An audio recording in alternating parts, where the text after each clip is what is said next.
If you're looking to raise capital right now, then this episode might save you years of frustration and a lot of burned relationships. Today, I'm joined by Nathaan Demers, a clinical psychologist, former startup operator, and now principal investor at HopeLab, a nonprofit fund making equity investment in mental health companies serving adolescents and young adults. Nathaan has sat on both sides of the table, and he's here to talk honestly about why fundraising feels harder, why chasing the wrong money can quietly break your company, and how aligned capital actually creates sustainable growth. This one matters.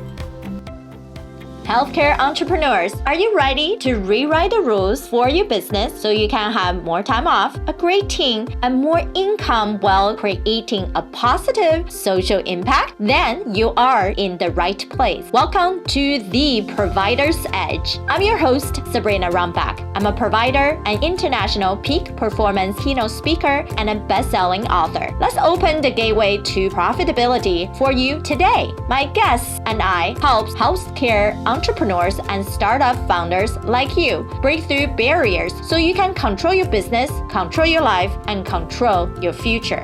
This is your defining moment to be a disruptor in healthcare. Health tech founder, if you're tirelessly scaling your innovative solutions, constantly pitching your vision, and still waiting for that breakthrough moment to truly be seen, this message is specifically for you. The prestigious Health Tech Impact Awards are now officially open for applications. And let's be clear, yes, this is a highly competitive program designed to identify the best and brightest. It's completely free to apply, removing any financial barrier to entry. However, please understand, this is an exclusive opportunity, and not everyone gets in. We're looking for true innovators. This is your unparalleled chance to earn significant national recognition, elevate your brand, and refine your crucial pitch with personalized expert coaching. Gain direct access to top investors, influential health system leaders, and key founders, the very people who can open doors that will fundamentally change everything for your company. You didn't build your company to play small, so stop hoping to be discovered. Apply to be undeniable. Make your mark on the future of healthcare. Applications close sharply on March 1st. Don't miss this critical deadline. Go now to healthtecimpactawards.com. That's healthtecimpactawards.com. It's your moment to shine. Make it matter. Apply today and transform your health tech vision into a national success story.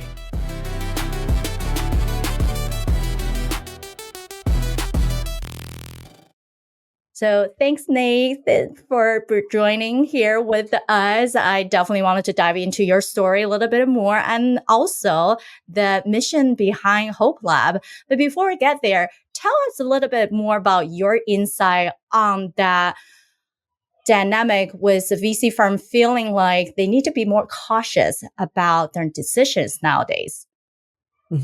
Yeah, happy to. And just to correct you real quick, my name's Nathaan. No worries. Everybody messes it up. It's totally cool. So quick background. Again, Nathaan Demers, I'm a clinical psychologist, and then I was an operator in the startup world for about 8 years.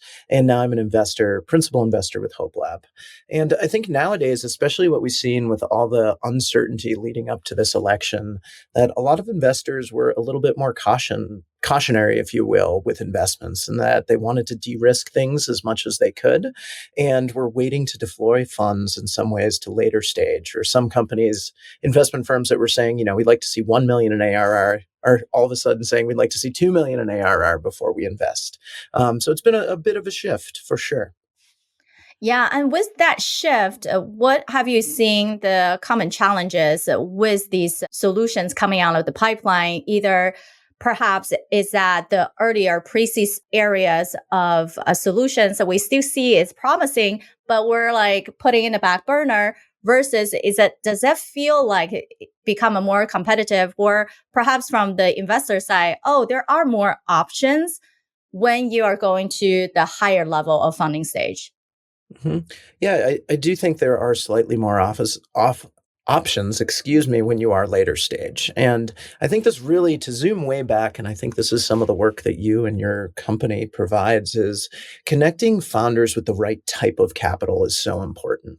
And at HopeLab, again, we're a nonprofit making equity investments in for-profit companies, but we really see that founder education is so important. And then that if you're trying, for example, we invest in companies exclusively serving the mental health and well-being of adolescents and young adults, and we do so with an equity focus. And one thing we know that if you're a mental health company providing services to severe and persistent mentally ill populations with Medicaid, you're not going to be a unicorn overnight. That takes long years of hard work. And with that, we think it's really important to say, you know what, I shouldn't have projections for this VC that show me with a rocket ship to the moon up and to the right, because you're setting yourself up to fail. And you're also setting yourself up to likely not give the best quality clinical care to those really at-risk populations. So one thing we like to talk about is just make sure founders know that there are grant options out there. There's NIH grants. There's more social impact oriented funds that can provide that time to have responsible and sustainable growth in some of these really important sectors. Yeah, I think it was critical in that side is there are multiple different options in growth. And yes, sometimes if grant writing takes the time, right? There's a deadline and you have to prepare yourself. So having the right people to do the research, prepare that, is important.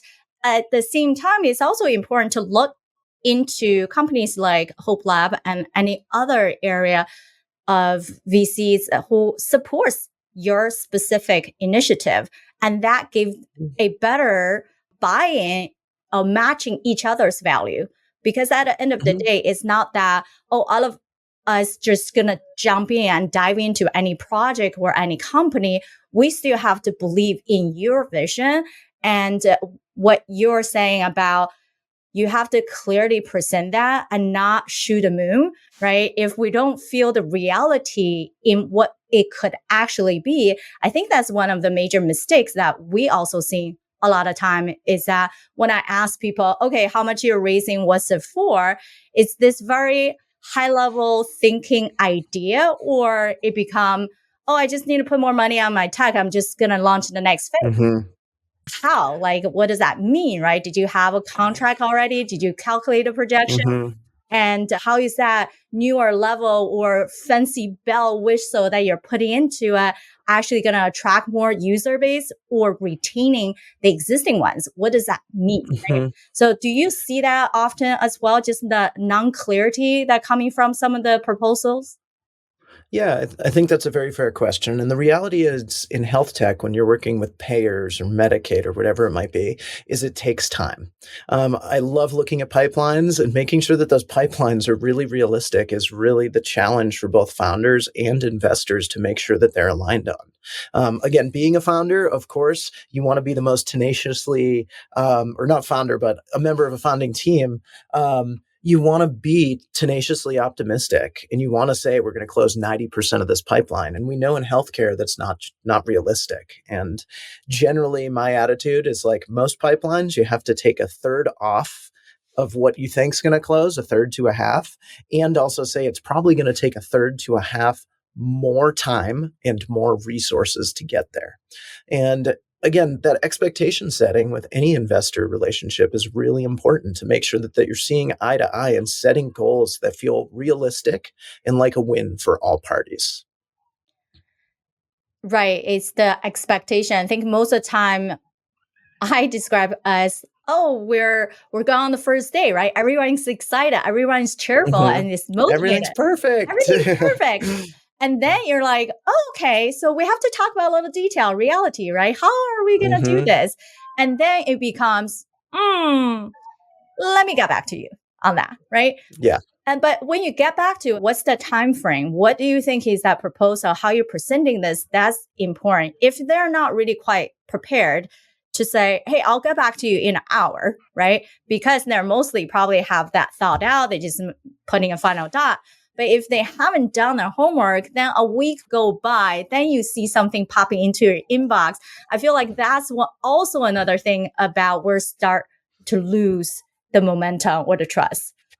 hmm Yeah, I mean, there's a whole bunch of places that you can lose momentum and trust. And in my opinion, it really comes down to transparency. And we like to be really founder focused and founder friendly and share exactly what we're looking for, what we're not looking for, and then also set realistic timeframes. We know that the jobs of founders and startups is really difficult, and adding a bunch of hurdles doesn't feel like an awesome or fair thing. And again, I feel really fortunate to have been on both sides of this experience. So that's our approach, but we also know that there's a lot of different VCs out there with different metrics and different goals and different ways of doing things. So again, we're most interested in responsible and sustainable growth, and we really are looking for market rate returns while also acknowledging that getting there might take a little bit more time in some ways. Exactly. And not to get discouraged when sometimes that no is actually a learning opportunity for you to actually get to a better spot and be able to Mhm. daring enough to follow up on how you can improve. And Definitely. And a no's the second best answer for sure. It lets you move on, learn, and go to the next. exactly. So when you guys say yes and no, what do you think are some of the key points that you're looking for? Mhm. Again, we really like to balance impact and potential return profile. Again, as a social impact fund. We also really go out of our way and like to invest in folks that have historically had difficulties raising. So we know that BIPOC founders, female founders, LGBTQ plus founders, research shows that they oftentimes have to have twice as many meetings to get the same level as investment as majority populations. So we really like to try and make sure that we're trying to create an equal playing field. And we're really proud in that we have about half of our portfolio are female founders. And diversity obviously can mean a lot of things in terms of race, ethnicity, sexual orientation, gender identity, and all of that. But we have an incredibly diverse group of founders within our 22 portfolio companies, which is awesome. So that's all really important. But of course, we want to find companies that are going to be sustainable, have that responsible growth, that they're working in a market that is going to work. They're being realistic. And of course, have potential for a good positive return profile. Yeah, I think those are critical points. Is I believe like a recent study I read, the top reasons for a company to fail despite even acquiring Series A funding is that poor founder synergy from the beginning, hmm right? Which happens, unfortunately. Yeah. Yeah. And then for us, it's like, whoa, okay, now you guys are part from a consultant level. I'm like, oh, there's a hole in the company. How do we quickly fill that? Right. And then Right. from the investor side, it's like, okay, what's the relationship, a legal conversation you guys have said to divide up the equity or some other way, right? hmm And not pulling the company apart. So it is a crucial thing. And then that's why we talk so much on alignment. What does that mean for those people? Is that, are hmm you on the highest purpose you're meant to be, or this is a transient? And if it's Right. transient, we should know that way ahead of time and not putting you under pressure. And then now you realize it's not your thing anymore. hmm Absolutely. And I think I have a lot of empathy. And again, having been there, it's really hard to say no to money. But if the investors aren't seeing eye to eye and that doesn't feel like a fit, I feel it's really important to say no to that person if they're going to incidentally sort of distract you from your mission and vision. Exactly. And at the end of the day, we can do 10 million things, right? And resources always going to be out there. And we have to have that abundant mindset to see, believe in ourselves, to be daring enough to be okay to move on. Mhm. And that will just simply get you to the yeses and the right yeses not much faster. And yes, it's a tough market out there, but no matter what, there are possibilities that we're seeing that will work. Mhm. And especially with you guys having such diverse culture, gender, and just a support system, does it seem like that's always where you guys are laying and focusing on? That's why it's naturally attracting these founders to you, or has been Mhm. a core messaging that you guys been talking about? Yeah, it's a great question. It's both and in that equity has been baked into the DNA of HopeLab and that we want to support traditionally underserved populations. And again, that can mean BIPOC, LGBTQ plus, low SES, rural populations. There's a lot of different ways to define that.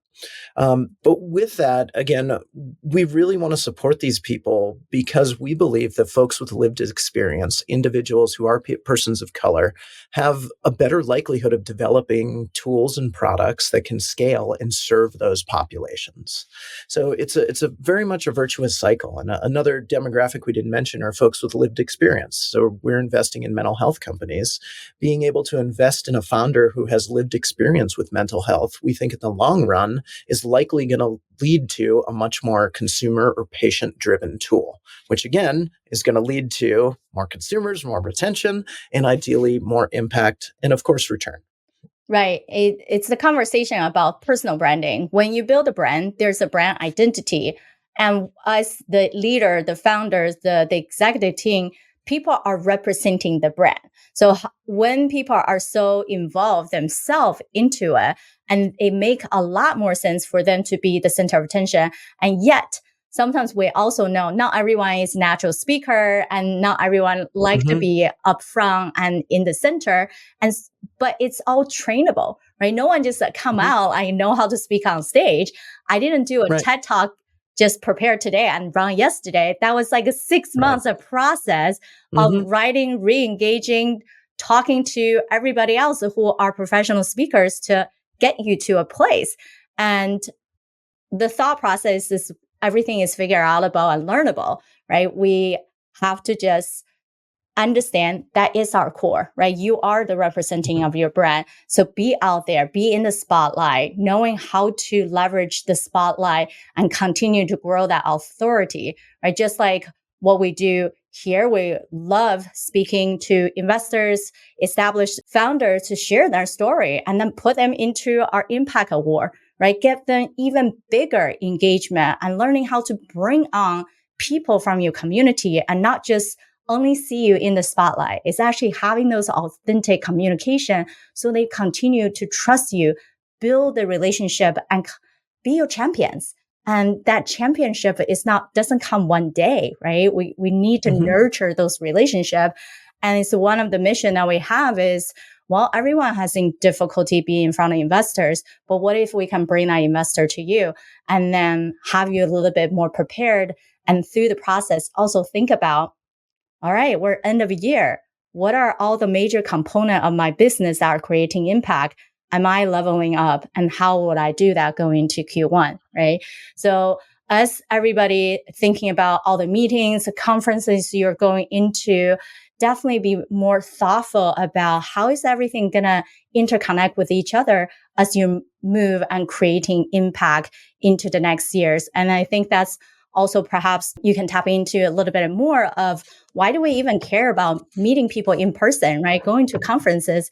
And sometimes it's overwhelming and then still feeling like we're walking down the hall. A lot of companies are presenting too similar to each other. And when they are not truly standing out, it also doesn't give us the trust of having that second or third meeting.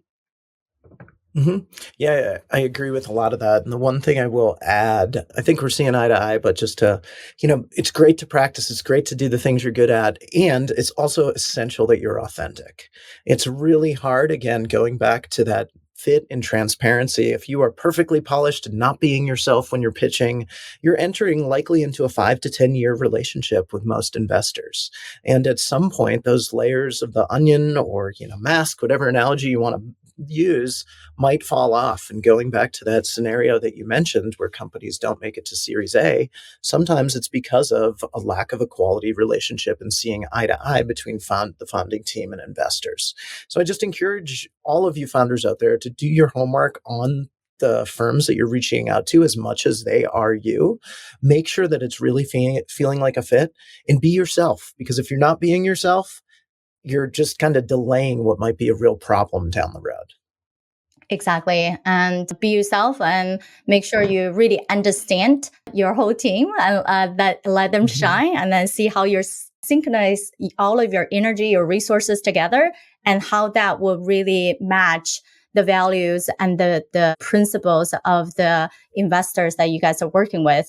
Last question we always like to ask is that because you guys are working with women-led companies and equitable companies, what do you see as a common mistake or blind spots that most of you have come across and you hoping that they don't get into that trap? Mm-hmm. Yeah, it's really challenging. And of course, there's a number of different pitfalls and hurdles depending on time, stage, your company, sector, and all of those things. But I guess one thing that, again, it's not necessarily fair, it's just a reality. And again, research supports it, is that oftentimes folks who are from, non-majority statuses, if you will, end up having to do more work to get the same amount of funding. And I think going into the funding process, knowing that that is likely the reality, can be really helpful, because it's not always helpful to look over your friend who might be a white male, went to Yale, and is able to raise after 3 or 4 meetings. Knowing that this might be a harder process is really important to, in my opinion, develop empathy for yourself. And then surrounding yourself with folks who are supportive. And you can get 99 no's. If you get one of the right yeses, that can be okay. So making sure that you're taking a resilient approach, surrounding yourself with the right people, and just being realistic with what the path might be. Yes. And when we give ourselves more grace, more empathy. And that's really all of the 5 level of high performance of the SAGE type of brain that we always talk about from positive psychology, is that we have to first give ourselves the empathy. So then we can feel the empathy toward the whole situation with our team. Because at the end of the day, everyone is working hard. We just have to make sure we're working hard toward the right thing and not get so busy and overwhelmed and on the wrong path. So we definitely appreciate this conversation. And I'm glad that you guys are able to join us. Again, check out HopeLab, especially if you are in that mental health space. And we will love for you guys to comment below. What is the one major takeaway that you have from our conversation? And what suggestions do you have for your fellow founders and the entire healthcare innovative family that we're all supporting here? For those of you who are in seed level or higher funding, apply to postpointpass.com/awards. We can't wait to see if you are one of our 6 winners. And congratulations for everything that you have already done so far. We do all deserve a celebration. And until next time, hopefully that we're going to have a lot more amazing conversation with amazing investors, just like HopeLab initiative. And any last word before we jump off? No, appreciate the time, and reach out if you have any questions. Thank you for listening. Remember, the positive change we're seeking starts right here with me and you. If you are a fan of the show, or if you are just having struggles or success that you're either experienced in the past or are experiencing now in the healthcare industry, these matter to all of us. I want to hear from you. Visit sabrinarunbeck.com/connect and send me a direct message. Talk soon.